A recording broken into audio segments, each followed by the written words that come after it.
So do you remember in math class when there's a sine wave and a cosine and a tangent? Today we're going to try to create something very similar to that with a bowl. We're going to take a log, cut it in half. I've got these 2 pieces of ash here that another woodturner gave me, and we're going to put the backs like this. That'll create our sine wave all the way around once we bind them together with resin. Then the gaps we're going to fill with custom inlays that are going to be creative of some sort. We'll figure it out as we go, but we're going to cut those out with a laser. Let's get started.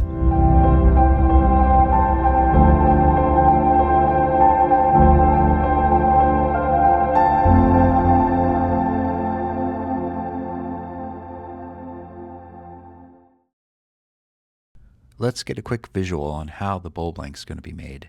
Imagine this is a log. We're going to cut it in half, and then we're going to turn it around. Then we're going to flip it over and marry it with the other side of the log that is also cut round, and then fill it with resin. I have the first half of the log mounted here.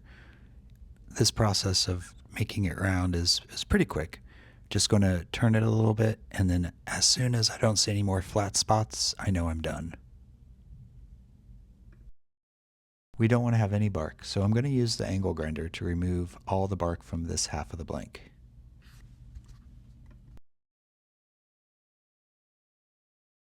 Now on to the other half of the blank. I'm going to do the same process, just make it round really quick. Both halves of the blank are ready now. I'm using the angle grinder to create a clean surface for the glue. I'm doing this and also keeping in mind that I want this to be aesthetically pleasing. Okay, so we're ready to glue this up. What we're going to do is take some hot glue here, put it right in the middle, and then put this how we want it. Get it to the shape as close as how we want it. And then we're going to take this plastic and pull it up to the edge like this, and we'll use this aluminum tape to give the plastic some rigidity, and that will be our mold for the resin. This is the first time I've made a resin mold like this. This technique was suggested to me by someone in the comments of my last video, and I thought I'd give it a shot. I'm not sure how I feel about it. I did have a leak, but I'm wondering if that's me, not the process, and I think that I can improve on it next time. It did save a lot of resin. It's time to mix the resin. I'm using the Shea BB deep pour epoxy. I've had good luck with this stuff, never really had a problem. This is 2 parts resin, 1 part hardener. Watching this back, it occurred to me how gross my scale is. It's definitely seen its share of resin pores. Okay, I'm going to use emerald green for this project. So I don't really measure. I know that I don't want this to be transparent, so I'm going to put quite a bit in. Something about watching resin flow like this is really peaceful for me. I'll give you the second pour in silence so you can have a moment of zen.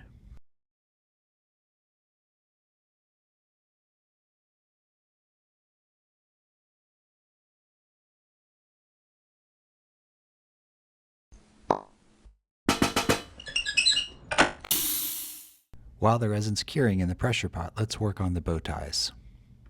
So if you noticed, when we put the 2 halves of the blanks together, we created a gap, and we're going to bridge that gap with not just resin, but a custom bow tie.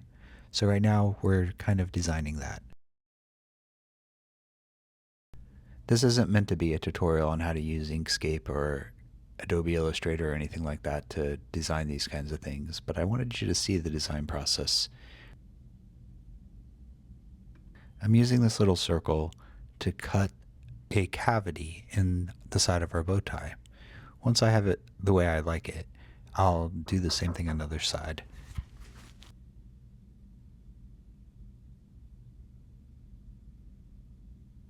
I'm happy with how that looks, so I'm going to make a copy of this circle so I can use it again to cut the other side.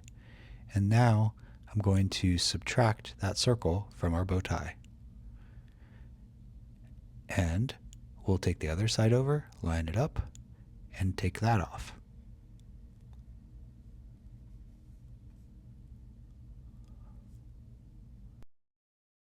So we have to get rid of these sharp corners because router bits are not square like that, they're round. So we're going to round them off. This is the bottom of my trim router, and you see the bushing. That edge is important, as well as the outer edge of the router bit. That's the distance we need for our template. For me, that's 5.1 millimeters. So to create the template for the router, we're going to create a copy of our bow tie, and then we're going to offset the distance by 5.1 millimeters. The bushing of the router is going to use this new line as a reference as it cuts out the hole for the bow ties. Hey, it's future me. Unfortunately, I made a mistake here, and I didn't take into account the width of the router bit. It's going to make our bow tie too thin right here. But don't worry, there are no mistakes. There are only design changes. With the bow tie done and the template done, it's time to move to the laser. So the laser is cutting out a template for the router here out of plywood, and now it's cutting out each of the individual bow ties we're going to use on the bowl.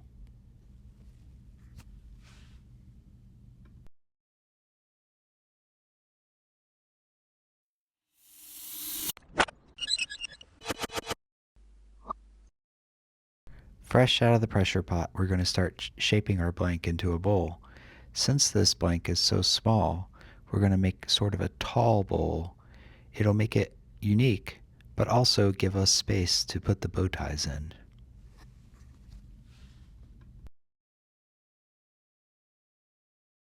Now that I have the shape somewhat roughed out, I'm going to take some slow passes here to smooth the resin so any of the chip out that happened will be cleaned off. Moving to the top of the bowl, we're going to clean off all that excess resin and flatten it out.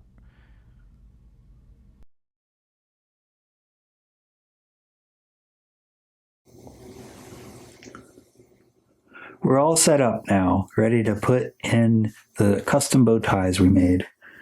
The way it works is you put these on here, lock your lathe so it doesn't turn, and then put your router and the bushing up against this wall and then cut out here. Then, after the shape's cut out, you just stick this in. So, let's get some of these cut. Sally Ault came to our wood turning meeting and showed us all how she does bow ties and bowls. And in that meeting, she introduced this technique of using masking tape and then popsicle sticks. I really enjoyed that presentation. This is when I realized that there's a problem. The bushing is too wide to fit through that narrow passage from the bottom to the top of the template.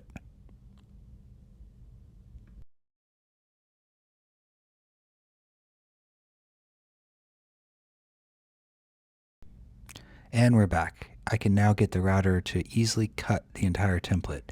However, since our bow ties are going to be thinner in the center, it's going to create a gap. But don't worry, we're going to turn that gap into a feature.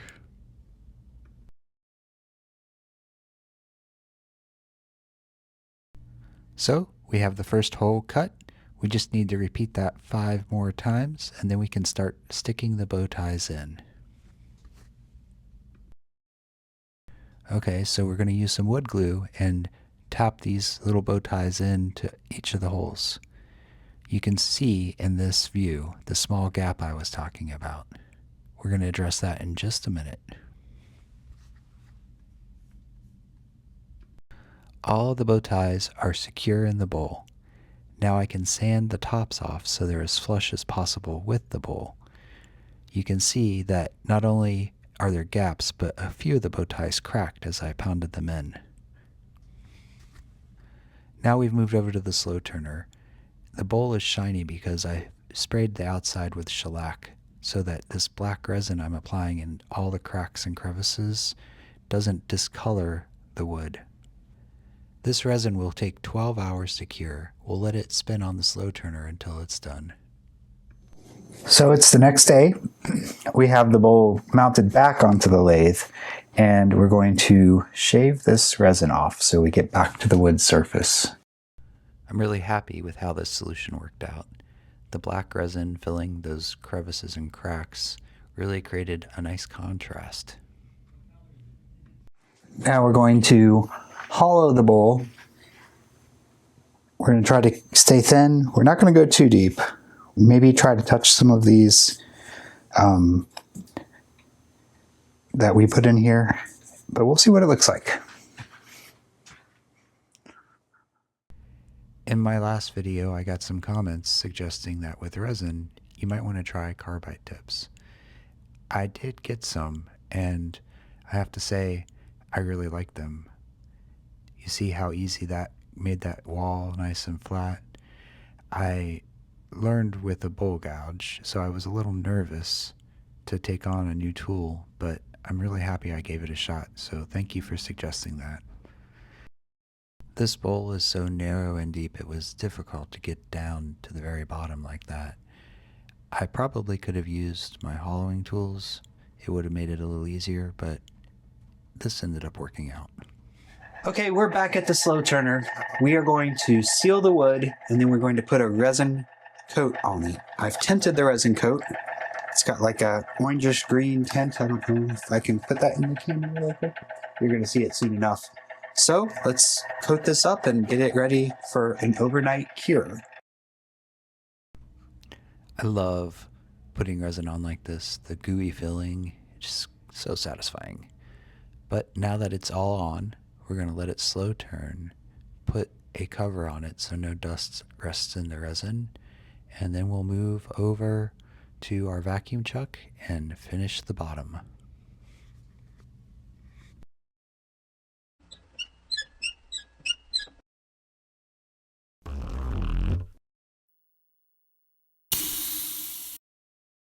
Wow. Vacuum chucks make working on the bottoms of bowls so easy.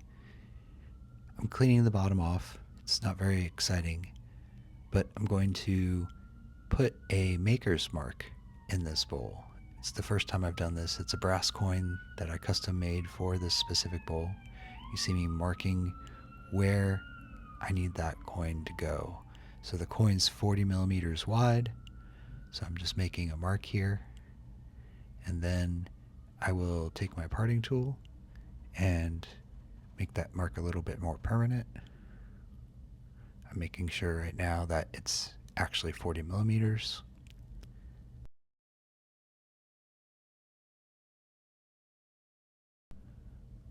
We don't need much of a mark, just to show where that pencil line is. And now I'm taking the little nub off, and I'm going to take the carbide tool and give a little bit of depth to that. The coin is not very thick.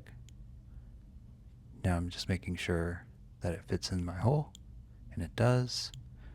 So let's go over to the finishing table. Time to finish the bottom off. I have a little maker's coin to put in here, so we're going to glue that in first.